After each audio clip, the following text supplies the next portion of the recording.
കഴിഞ്ഞ ദിവസം അഹമ്മദാബാദിൽ വെച്ച് നമ്മുടെ ഇന്ത്യയിൽ എയർ ഇന്ത്യയുടെ ഒരു വിമാനം അപകടത്തിൽപ്പെട്ട കാര്യം നമ്മളെല്ലാവരും വളരെ വിഷമത്തോടു കൂടിയാണ് അറിയാനിടയായത്. നിരവധി ആളുകളുടെ ജീവനാണ് ഈ ഒറ്റ ക്രാഷിലൂടെ പോയത്. രക്ഷപ്പെട്ടത് വളരെ കുറച്ച് പേരും. ഈ ഒരു വീഡിയോയിലൂടെ നമ്മൾ മെയിൻലി നോക്കാനായിട്ട് പോകുന്നത് ഈ ഒരു ക്രാഷിന് പിന്നിലെ കാരണങ്ങൾ എന്തൊക്കെയാണ് എന്നാണ്. ഞാൻ ഈ ഒരു വീഡിയോ ഉണ്ടാക്കുന്നത് നിരവധി വീഡിയോകൾ ഇന്ന് കണ്ടതിന് ശേഷമാണ്.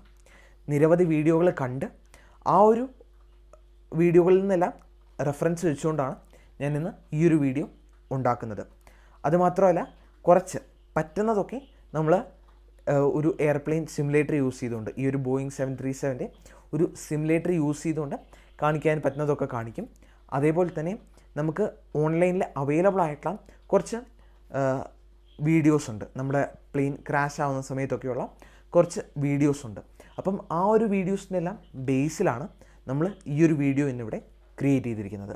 ഞാൻ ഒരു കാര്യം ഓർമ്മിച്ചോളട്ടെ, ഈ ഒരു വീഡിയോ ഒരിക്കലും നമ്മൾ ജനങ്ങളിൽ ഭീതി സൃഷ്ടിക്കാനായിട്ടോ അല്ലെങ്കിൽ പേടിപ്പിക്കാനോ വേണ്ടി ഉണ്ടാക്കുന്ന ഒരു വീഡിയോ അല്ല. ഈ ഒരു എയർപ്ലെയിൻ ക്രാഷിൻ്റെ പിന്നിലുള്ള കാരണങ്ങൾ നോക്കുവാൻ വേണ്ടിയിട്ടാണ്. ഞാനിപ്പോൾ ഇവിടെ പങ്കുവയ്ക്കാൻ പോകുന്ന റീസൺസ് ഒരിക്കലും കംപ്ലീറ്റ്ലി ഇതായിരിക്കണമെന്നില്ല. വേറെ നിരവധി കാരണങ്ങളും കാണും. പക്ഷേ നമുക്ക് ഇതെല്ലാം കൺഫേം ചെയ്യണമെന്നുണ്ടെങ്കിൽ ഈ ഒരു എയർപ്ലെയിൻ്റെ ബ്ലാക്ക് ബോക്സിൽ നിന്നുള്ള ഡേറ്റ പുറത്തുവിട്ടാൽ മാത്രമേ നമുക്കിത് കൺഫേം ചെയ്യാനായിട്ട് സാധിക്കുകയുള്ളൂ. അപ്പം നമുക്ക് നേരെ നമ്മുടെ വീഡിയോയിലേക്ക് പോകാം. ഞാനിന്ന് ഇങ്ങനൊരു വീഡിയോ ഉണ്ടാക്കുന്നതിൻ്റെ പിന്നിൽ മറ്റൊരു കാരണം എന്താണെന്ന് വെച്ച് കഴിഞ്ഞാൽ, ഈ ഒരു ഫീൽഡ് ഏവിയേഷനിൽ ഞാനൊരു കരിയർ പണ്ട് സ്വപ്നം കണ്ടിരുന്നതാണ്. അതുകൊണ്ട് തന്നെ കഴിഞ്ഞ 3-4 വർഷം ഈ ഒരു എയർപ്ലെയിൻ റിലേറ്റഡ് ആയിട്ടുള്ള നിരവധി വീഡിയോസ്, നിരവധി crash videos, investigation videos, files, അല്ലെങ്കിൽ അത് റിലേറ്റഡ് ആയിട്ടുള്ള നിരവധി ഡോക്യുമെൻറ്റ്സ്, ആർട്ടിക്കിൾ, അങ്ങനെ നിരവധി കാര്യങ്ങൾ ഞാൻ ബ്രൗസ് ചെയ്ത് ഇതിനെപ്പറ്റി കുറേ കാര്യങ്ങൾ പഠിക്കാനായിട്ട് ആഗ്രഹിച്ചിട്ടുണ്ട്. ഇപ്പം ഇങ്ങനെയൊരു ക്രാഷ് വീഡിയോ ഉണ്ടായപ്പം ഇന്നലെ 2 ദിവസങ്ങൾ കൊണ്ട് ജസ്റ്റ് കുറേ വീഡിയോസ് കണ്ടുണ്ടാക്കുന്ന ഒരു വീഡിയോ അല്ല ഇത്. മറിച്ച് ഞാൻ കഴിഞ്ഞ 3-4 വർഷമായിട്ടും ഈ ഒരു ഫീൽഡിൽ നമുക്ക് പറ്റുന്ന രീതിയിൽ കുറേ കാര്യങ്ങളൊക്കെ പഠിക്കാനായിട്ട് ഞാൻ ട്രൈ ചെയ്തിട്ടുണ്ട്. അപ്പം അങ്ങനെ എനിക്ക് ഈ ഒരു ഫീൽഡിനോടുള്ള ഒരു ഇഷ്ടം കൊണ്ടും കൂടിയാണ് ഞാൻ ഇന്ന് ഈ ഒരു വീഡിയോ ഇവിടെ ഉണ്ടാക്കുന്നത്. അതുമാത്രമല്ല, ഈ ഒരു വീഡിയോയിൽ ഞാൻ നിരവധി സോഴ്സുകൾ ഉപയോഗിച്ചിട്ടുണ്ട്. എടുത്തു പറയുകയാണെന്നുണ്ടെങ്കിൽ ക്യാപ്റ്റൻ സ്റ്റീവിൻ്റെ നിരവധി വീഡിയോ ഫയൽസ് യൂസ് ചെയ്തിട്ടുണ്ട്. അതേപോലെ തന്നെ അങ്ങനെ കുറച്ച് ക്രിയേറ്റേഴ്സിൻ്റെ വീഡിയോ ഫയൽസും ഞാൻ ഈ ഒരു വീഡിയോയിൽ യൂസ് ചെയ്തിട്ടുണ്ട്. അപ്പോൾ ഞാൻ അവർക്കും ഒരു ബിഗ് താങ്ക്സ് പറയുകയാണ്. അതിനോടൊക്കെയുള്ള ലിങ്ക് നിങ്ങൾക്ക് ഡിസ്ക്രിപ്ഷൻ ബോക്സിൽ കാണാനായിട്ട് സാധിക്കുന്നതാണ്. അപ്പോൾ നമുക്ക് സ്ട്രെയിറ്റ് നമ്മുടെ വീഡിയോയിലേക്ക് പോകാം. ഇതിനകത്ത് ഒന്നാമത്തെ കാരണമായിട്ട് പറയുന്നത് ലാൻഡിംഗ് ഗിയർ ഡൗൺ ആയിരുന്നു എന്ന റീസണാണ്. ഈ ഒരു കാരണം എടുത്തു കഴിഞ്ഞാൽ, ലാൻഡിംഗ് ഗിയർ ഡൗൺ ആയിരിക്കുന്ന സമയത്താണ് ക്യാപ്റ്റൻ മേഡേ കോൾ വിളിക്കുന്നത്.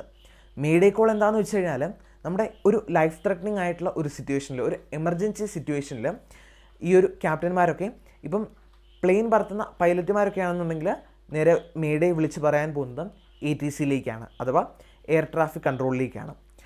ഇനി ഇത് പൈലറ്റുമാർ മാത്രമല്ല, നമ്മുടെ ഷിപ്പ് ഓടിക്കുന്നവരുമല്ല, ഏതെങ്കിലും പൈററ്റ്സൊക്കെ വരുന്നുണ്ടെങ്കിലോ അല്ലെങ്കിൽ ഷിപ്പിന് എന്തെങ്കിലും അപകടമൊക്കെ പറ്റിയിട്ടുണ്ടെങ്കിൽ വിളിക്കുന്നത് മേഡേ കോൾ വിളിക്കാറുണ്ട്. അപ്പം ഇവിടെ ഈ ഒരു ലാൻഡിംഗ് ഗിയർ ഡൗൺ ആയിരിക്കുന്ന സമയത്തും ക്യാപ്റ്റൻ മേഡേ കോൾ വിളിക്കുന്നുണ്ട്. ഈ ഒരു ലാൻഡിംഗ് ഗിയർ ഡൗൺ ആയിരുന്നു എന്ന ഒറ്റ കാരണം കൊണ്ട് ഒരിക്കലും പ്ലെയിൻ ക്രാഷ് ആവത്തില്ല. ഇതിൻ്റെ ഫോർവേഡ് ത്രസ്റ്റ് കുറയുന്നുണ്ട്. ഈ ഒരു ലാൻഡിംഗ് ഗിയർ ഡൗൺ ആയിരുന്നത് കൊണ്ട് തന്നെ ഡ്രാഗ് കൂടുന്നുണ്ട്. പക്ഷേ എന്നാലും ലാൻഡിംഗ് ഗിയർ ഡൗൺ ആയിരുന്നു എന്ന ഒറ്റ റീസൺ കൊണ്ട് ഒരിക്കലും പ്ലെയിൻ ക്രാഷ് ആവത്തില്ല.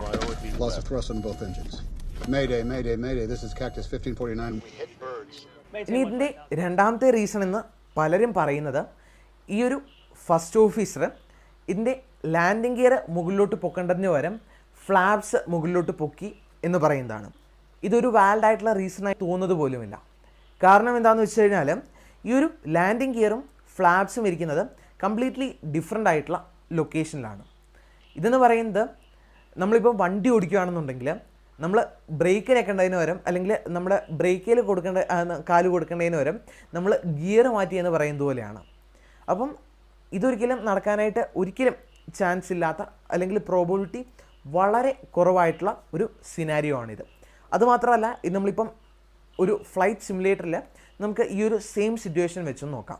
ഈ ഒരു ഫ്ലൈറ്റ് സിമുലേറ്ററിൽ ഞാൻ വെച്ചിരിക്കുന്ന സെറ്റിങ്സ് എന്ന് പറയുന്നത് അഹമ്മദാബാദ് എയർപോർട്ടും അവിടുത്തെ നമുക്ക് അവൈലബിൾ ആയിരുന്ന ആ ഒരു വെതർ കണ്ടീഷൻ വെച്ചുകൊണ്ടാണ്.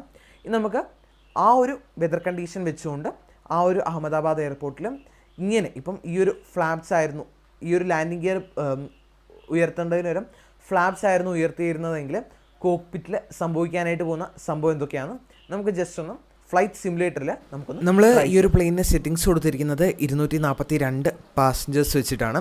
ആ ഒരു സെയിം വെതർ സെയിം റൺവേ, ആ ഒരു റൺവേയിൽ നമുക്കിപ്പോൾ കാണാനായിട്ട് സാധിക്കും ആ ഒരു വാർണിംഗ് സൗണ്ട് കേൾക്കുന്നത്.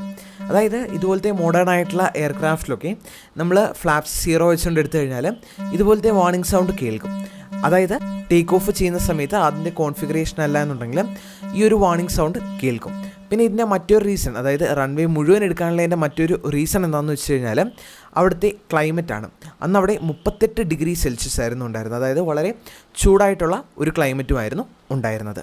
ഈ ഒരു റീസൺ കൊണ്ടാണ് ഇതൊരിക്കലും ഫ്ലാപ്സ്, അതായത് ലാൻഡിംഗ് ഗിയർ മുകളിലേക്ക് പൊക്കേണ്ടതിന് പകരം ഫ്ലാപ്സ് പൊക്കേണ്ട ഒരു റീസണായിട്ട് നമുക്കൊരിക്കലും കൂട്ടാനായിട്ട് സാധിക്കുകയില്ല.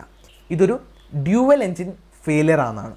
ഡ്യുവൽ എൻജിൻ ഫെയിലിയർ എന്ന് വെച്ച് കഴിഞ്ഞാൽ നമ്മുടെ പ്ലെയിൻ്റെ 2 എൻജിനുകളും തകരാറിലാവുന്ന ഒരു അവസ്ഥേനെയാണ് നമ്മൾ ഡ്യുവൽ എൻജിൻ ഫെയിലിയർ എന്തുകൊണ്ട് ഉദ്ദേശിക്കുന്നത്. ഇതുണ്ടാവാനായിട്ട് ഒരു ബേർഡ് സ്ട്രൈക്ക് മതി. ബേർഡ് സ്ട്രൈക്ക് എന്താണെന്ന് വെച്ച് കഴിഞ്ഞാൽ പക്ഷികൾ സ്ട്രെയിറ്റ് വന്ന് നമ്മുടെ എൻജിനകത്തേക്ക് കയറി നമ്മുടെ എൻജിനെ തകരാറിലാക്കുന്ന ആ ഒരു അവസ്ഥയാണ് നമ്മൾ ബേർഡ് സ്ട്രൈക്ക് എന്ന് പറയുന്നത്. ഈ ഒരു ബേർഡ് സ്ട്രൈക്ക് മൂലം നമ്മുടെ എൻജിന് വേണമെങ്കിൽ തകരാറിലായിട്ട് ഡ്യുവൽ എൻജിൻ ഫെയിലിയർ ഉണ്ടാവാം. ഇപ്പോൾ നിങ്ങൾ സളി എന്ന് പറഞ്ഞിട്ടുള്ള ഒരു ഫിലിം കണ്ടിട്ടുണ്ടെങ്കിൽ, ഒരു ഇംഗ്ലീഷ് ഫിലിമാണ്, എനിക്ക് തോന്നുന്നു ഓസ്കാർ നോമിനേഷനൊക്കെ കിട്ടിയ ഒരു ഫിലിമാണ് സളി എന്ന് പറയുന്നത്. ആ ഒരു ഫിലിമിൽ ബേർഡ് സ്ട്രൈക്ക് കൊണ്ട് ക്യാപ്റ്റൻ ഹഡ്സൺ റിവറിൽ ഇറക്കുന്നതാണ് ഈ ഒരു ഫിലിം.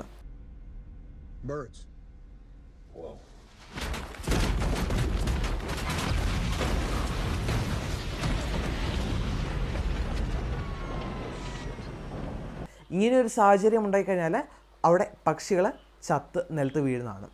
ഇത് ഒരിക്കലും ഒരു കാരണമല്ല. കാരണം എന്താണെന്ന് വെച്ച് കഴിഞ്ഞാൽ നമുക്ക് ആ ഒരു CCTV ഫൂട്ടേജിനകത്ത് നോക്കിക്കഴിഞ്ഞാൽ അവിടെ പ്രത്യേകിച്ച് നമുക്ക് ഒരു പക്ഷികളെയും കാണാനായിട്ട് സാധിക്കത്തില്ല. അത് മാത്രമല്ല, അവിടെ റൺവേയിൽ അതോറിറ്റീസ് പോയി ചെക്ക് ചെയ്തു അവിടെ എന്തെങ്കിലും പക്ഷികൾ ചത്ത് നിലത്ത് വീണിട്ടുണ്ടോ എന്ന്. അങ്ങനെ ഒന്നും തന്നെ കാണാനായിട്ട് സാധിച്ചിട്ടില്ല. അതുകൊണ്ട് ഇതൊരിക്കലും ഒരു ബേർഡ് സ്ട്രൈക്ക് അല്ല. ഇപ്പം അങ്ങനെ ബേർഡ് സ്ട്രൈക്ക് കൊണ്ട് വേണമെന്നുണ്ടെങ്കിൽ ഡ്യുവൽ എൻജിൻ ഫെയിലിയർ ഉണ്ടാവാം. ഇനി അടുത്തതെന്ന് പറയുന്നത് ഫ്യൂവൽ കണ്ടാമിനേഷൻ കൊണ്ട്. നമ്മൾ ഇതുപോലത്തെ നിരവധി ഞാൻ ഇൻവെസ്റ്റിഗേഷൻ നോക്കിയപ്പോൾ നിരവധി പ്ലെയിൻ ഇഷ്യൂസ് ഈ ഒരു ഫ്യൂവൽ കണ്ടാമിനേഷൻ കൊണ്ട് തന്നെ ഉണ്ടായിട്ടുണ്ട്. ഫ്യൂവൽ കണ്ടാമിനേഷൻ എന്താണെന്ന് വെച്ച് കഴിഞ്ഞാൽ നമ്മുടെ പ്ലെയിനിൽ നിറയ്ക്കേണ്ട ഇന്ധനത്തിനകത്ത് എന്തെങ്കിലും കണ്ടാമിനേഷൻ ഉണ്ടായിക്കഴിഞ്ഞാൽ ഈ ഒരു പ്ലെയിൻ്റെ 2 എൻജിനിലോട്ടും പോകുന്നത് ഈ ഫ്യൂവലാണ്. ഈ ഒരു ഫ്യൂവൽ അതിൻ്റെ ആ ഒരു എൻജിനകത്ത് തകരാറ് അല്ലെങ്കിൽ ഇഷ്യൂസ് ക്രിയേറ്റ് ചെയ്ത് ഒരു ഡ്യുവൽ എൻജിൻ ഫെയിലിയറിനുള്ള നല്ലൊരു ചാൻസ് ഫ്യൂവൽ കണ്ടാമിനേഷൻ ഉണ്ടായിക്കഴിഞ്ഞാൽ ഉറപ്പായിട്ടും ഉണ്ടാകാനായിട്ടുള്ള സാധ്യതയുണ്ട്. പിന്നെ വേറെ നിരവധി റീസൺസ് ഈ ഒരു ഡ്യുവൽ എൻജിൻ ഫെയിലിയർ ഉണ്ടാവാനായിട്ട് നിരവധി റീസൺസ് നമുക്ക് അവൈലബിൾ ആണ്. പിന്നെ ഡ്യുവൽ എൻജിൻ ഫെയിലിയർ ആണെന്ന് പറയാനായിട്ടുള്ള മറ്റൊരു റീസൺ എന്താണെന്ന് വെച്ച് കഴിഞ്ഞാൽ നമുക്ക് ഓൺലൈനിൽ അവൈലബിൾ ആയിട്ടുള്ള വീഡിയോസാണ്. നിങ്ങൾ ഈ ഒരു വീഡിയോസ് ചിലപ്പം കണ്ടിട്ട് കാണും, പക്ഷേ അതിൻ്റെ ക്ലാരിറ്റി നമുക്ക് കുറവായതുകൊണ്ടാണ് ഏറ്റവും ആദ്യം നമുക്ക് ഈ ഒരു റീസൺ പറയാനായിട്ട് സാധിക്കാത്തത്. നമ്മൾ പല വാർത്താ ചാനലുകളിനകത്തൂടെ എല്ലാം കണ്ടപ്പോഴെല്ലാം ഈ ഒരു വീഡിയോനെ കംപ്രസ് ചെയ്തിട്ടാണ് അവർ കയറ്റുന്നത്. അതുകൊണ്ട് തന്നെ ആ ഒരു വീഡിയോയുടെ ക്വാളിറ്റി കുറവാണ്. നമ്മൾ അതിൻ്റെ കറക്റ്റായിട്ടുള്ള ഒറിജിനൽ ഫൂട്ടേജ് നമ്മൾ കിട്ടിയിട്ടുണ്ട്. ആ ഒരു ഫൂട്ടേജ് ഞാനിപ്പോൾ ഒന്ന് പ്ലേ ചെയ്ത് കാണിക്കാം.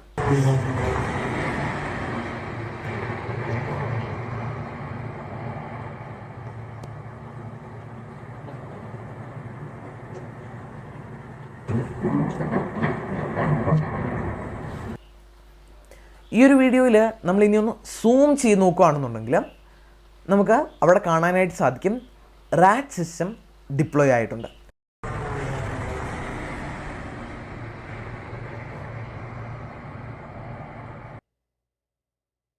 റാറ്റ് സിസ്റ്റം എന്താണെന്ന് വെച്ച് കഴിഞ്ഞാൽ ബോയിങ് 787, ബോയിങ് 777 തുടങ്ങിയ എയർപ്ലെയിനിലെല്ലാം ഓട്ടോമാറ്റിക്കലി ഡിപ്ലോയ് ആകുന്ന റാം എയർ ടർബൈൻ എന്ന് പറഞ്ഞൊരു സിസ്റ്റമാണ്. സംഭവം ഇത്രയേ ഉള്ളൂ.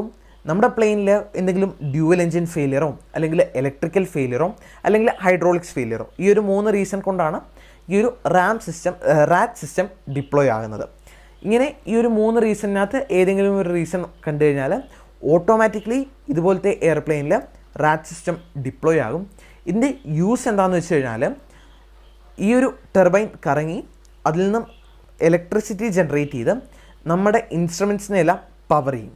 ഇതിനകത്തൂടെയുള്ള അഡ്വാൻറ്റേജ് എന്താണെന്ന് വെച്ച് കഴിഞ്ഞാൽ നമ്മുടെ പൈലറ്റിന് കമ്മ്യൂണിക്കേഷന് ആവശ്യമായിട്ടുള്ള ഇൻസ്ട്രുമെൻറ്റ്സ് പവർ ചെയ്യാനായിട്ട് സാധിക്കും. അതായത് ഇപ്പം റേഡിയോ ഒക്കെ നമുക്ക് ഈ ഒരു സാഹചര്യത്തിൽ വളരെയധികം ആവശ്യമുള്ള ഒരു കാര്യമാണ്. പിന്നെ ഈ ഒരു സിസ്റ്റം ഡിപ്ലോയ് ആയെന്ന് നമുക്ക് ഉറപ്പിക്കാനായിട്ട് സാധിക്കുന്ന മറ്റൊരു കാര്യമെന്ന് പറയുന്നത് വിഷ്വൽ കൺഫർമേഷനാണ്. വിഷ്വൽ കൺഫർമേഷൻ നമ്മൾ ഓൾറെഡി ചെയ്തു. ഇതിൻ്റെ കൂടെ മറ്റൊരു എവിഡൻസ് നമുക്ക് കിട്ടുന്നത് എന്താണെന്ന് വെച്ച് കഴിഞ്ഞാൽ ഈ ഒരു പ്ലെയിനിൽ നിന്നും രക്ഷപ്പെട്ട, അതായത് 11A സീറ്റിലിരുന്ന വ്യക്തി പറഞ്ഞൊരു കാര്യം വളരെയധികം ഇതിന് ഒരു എവിഡൻസ് ആയിട്ട് യൂസ് ചെയ്യാൻ സാധിക്കുന്ന ഒന്നാണ്. നമുക്കൊരിക്കലും ഇതിലോട്ട് നമുക്ക് ഹാങ് ചെയ്യാനായിട്ട് സാധിക്കത്തില്ല. കാരണം എന്താണെന്ന് വെച്ച് കഴിഞ്ഞാൽ ചിലപ്പം പുള്ളിക്ക് തോന്നിയൊരു ഇമാജിനേഷൻ ആയിരിക്കും ആ ഒരു സമയത്ത്, അല്ലെങ്കിൽ പുള്ളിക്ക് പേടിച്ചിട്ട് ചിലപ്പോൾ തോന്നിയ കാര്യങ്ങളായിരിക്കും. നമുക്ക് ഈ ഒരു വ്യക്തി പറയുന്നത് എന്താണെന്ന് വെച്ച് കഴിഞ്ഞാൽ ആ ഒരു പ്ലെയിനിൽ നിന്നും പുള്ളി വളരെ പെട്ടെന്ന് ഒരു വലിയൊരു ശബ്ദം കേൾക്കുകയും അതോടൊപ്പം തന്നെ അവിടുത്തെ ലൈറ്റ് മിന്നാൻ തുടങ്ങിയെന്നാണ്, ഫ്ലിക്കർ ചെയ്യാനായിട്ട് സ്റ്റാർട്ട് ചെയ്തു എന്നുമാണ് ഈ ഒരു പുള്ളി പറയുന്നത്. ഇപ്പം ഇതിനകത്ത് നോക്കുകയാണെന്നുണ്ടെങ്കിൽ ഈ ഒരു റാറ്റ് സിസ്റ്റം ഡിപ്ലോയ് ആകുന്ന സമയത്ത് റാറ്റ് സിസ്റ്റം ഡിപ്ലോയ് ആകുന്നതിൻ്റെ ആ ഒരു സൗണ്ടും അതേപോലെ തന്നെ ഈ ഒരു റാറ്റ് സിസ്റ്റം ഇതിൻ്റെ ഇലക്ട്രിക്കലും അതേപോലെ തന്നെ ഹൈഡ്രോളിക്സും ഏറ്റെടുക്കുന്നത് കൊണ്ട് ഉണ്ടാകുന്ന ഒരു ഇലക്ട്രിക്കൽ അല്ലെങ്കിൽ ലൈറ്റൊക്കെ മിന്നാൻ തുടങ്ങുന്നത് ഈ ഒരു റീസൺ കൊണ്ടും ആകാം. അപ്പം അവിടെയാണ് നമുക്ക് ഇത് റാറ്റ് സിസ്റ്റം ഡിപ്ലോയ് ആയത് ഒരു ഡ്യുവൽ എഞ്ചിൻ ഫെയിലിയർ കൊണ്ടാണെന്ന് പറയാനായിട്ട് സാധിക്കുന്നത്. ഇനി നമുക്ക് മറ്റൊരു കൺഫർമേഷൻ വരുന്നത് എങ്ങനെയാണെന്ന് വെച്ച് കഴിഞ്ഞാൽ ഓഡിയോ കൺഫർമേഷനാണ്. ഈ ഒരു റാറ്റ് സിസ്റ്റം ഡിപ്ലോയ് ആയി കഴിയുമ്പം റാറ്റ് സിസ്റ്റം കടന്ന് കറങ്ങുന്നത് ഒരുമാതിരി ജെറ്റ് എഞ്ചിൻ്റെ അല്ലെങ്കിൽ ഒരുമാതിരി ജെറ്റിൻ്റെ ഒക്കെ സൗണ്ടാണ്. ഇപ്പം നമ്മൾ ആ ഒരു വീഡിയോയ്ക്കകത്ത് നമ്മൾ ഒന്നുകൂടെ കറക്റ്റ് ഓഡിയോ വെച്ച് നമ്മൾ ഒന്നുകൂടി നമുക്ക് 2 വട്ടം കേട്ടു നോക്കാം.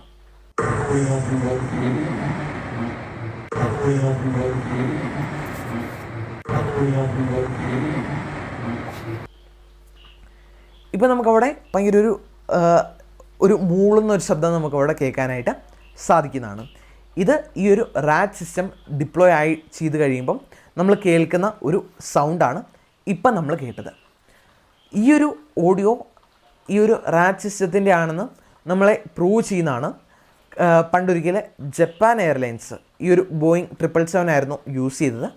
ആ ഒരു ജപ്പാൻ എയർലൈൻസ് ഈ ഒരു വളരെ എമർജൻസി സിറ്റുവേഷനിൽ ഈ ഒരു റാറ്റ് സിസ്റ്റം ഓട്ടോമാറ്റിക്കലി ഡിപ്ലോയ് ചെയ്ത് ലാൻഡ് ചെയ്തപ്പം അതിൻ്റെ ആ ഒരു വീഡിയോയ്ക്കകത്തൂടെ നമുക്ക് ആ ഒരു ഓഡിയോ കേൾക്കുമ്പം നമുക്ക് ഈ ഒരു സെയിം ഹിസ്സിങ് സൗണ്ട് നമ്മൾക്ക് കേൾക്കാനായിട്ട് സാധിക്കുന്നുണ്ട്.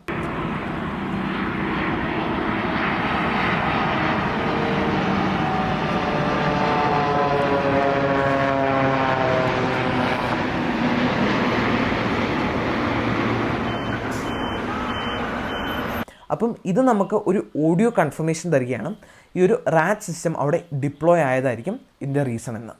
അപ്പം ഇതാണ് ഞാൻ മെയിൻലി റാറ്റ് സിസ്റ്റം ഡിപ്ലോയ് ആയതുകൊണ്ട് തന്നെ ഒരു ഡ്യുവൽ എഞ്ചിൻ ഫെയിലിയർ ആണെന്ന് നമുക്ക് ആ ഒരു ഡ്യുവൽ എഞ്ചിൻ ഫെയിലിയർ ആയിരിക്കും ഈ ഒരു ക്രാഷിൻ്റെ റീസണിലേക്ക് നയിക്കുന്നത്. നമ്മുടെ കയ്യിൽ ഇത്രയും എവിഡൻസ് ഉള്ളതുകൊണ്ടാണ് ഇതൊരു ഡ്യുവൽ എഞ്ചിൻ ഫെയിലിയർ ആവാനായിട്ടുള്ള സാധ്യത കൂടുതലാണ് എന്ന്. ഇതൊരു പ്രോബബിലിറ്റിയാണ്, ഇതുവരെ കൺഫേംഡ് അല്ല. അപ്പം ഈ ഒരു ഡ്യുവൽ എഞ്ചിൻ ഫെയിലിയറിനാണ് പ്രോബബിലിറ്റി ഏറ്റവും കൂടുതലായിട്ട് തോന്നിയത്. ഇനി ഇതിൻ്റെ ബ്ലാക്ക് ബോക്സിൽ നിന്നുള്ള കറക്റ്റായിട്ടുള്ള ഡേറ്റ നമുക്ക് കിട്ടിക്കഴിഞ്ഞാൽ മാത്രമേ ഇതിൻ്റെ റീസൺ എന്താണ്, ശരിക്കുമുള്ള റീസൺ എന്താണെന്ന് നമുക്ക് മനസ്സിലാക്കാനായിട്ട് സാധിക്കുകയുള്ളൂ. ബ്ലാക്ക് ബോക്സിൽ നിന്നുള്ള ഡീറ്റെയിൽ കിട്ടിക്കഴിഞ്ഞാലേ പ്ലെയിൻ്റെ അവസ്ഥ അല്ലെങ്കിൽ പ്ലെയിൻ്റെ കണ്ടീഷൻ എങ്ങനെയായിരുന്നു എല്ലാം നമുക്ക് മനസ്സിലാക്കാനായിട്ട് സാധിക്കുകയുള്ളൂ. ഞാൻ ഒരു കാര്യം ഇപ്പോഴും ഓർമ്മിച്ചുകൊള്ളട്ടെ, ഇപ്പോഴും ഏറ്റവും സേഫസ്റ്റ് ആയിട്ടുള്ള മോഡ് ഓഫ് ട്രാൻസ്പോർട്ട് എന്ന് പറയുന്നത് എയർ ട്രാവൽ തന്നെയാണ്. ആ കാര്യത്തിൽ യാതൊരു സംശയവുമില്ല. അതുകൊണ്ട് നമ്മൾ അങ്ങനെ ഒരു രീതിയിൽ പേടിച്ച് മാറി നിൽക്കേണ്ട ഒരാവശ്യവുമില്ല. See you in the next video. It's me Alphin signing out. Good bye.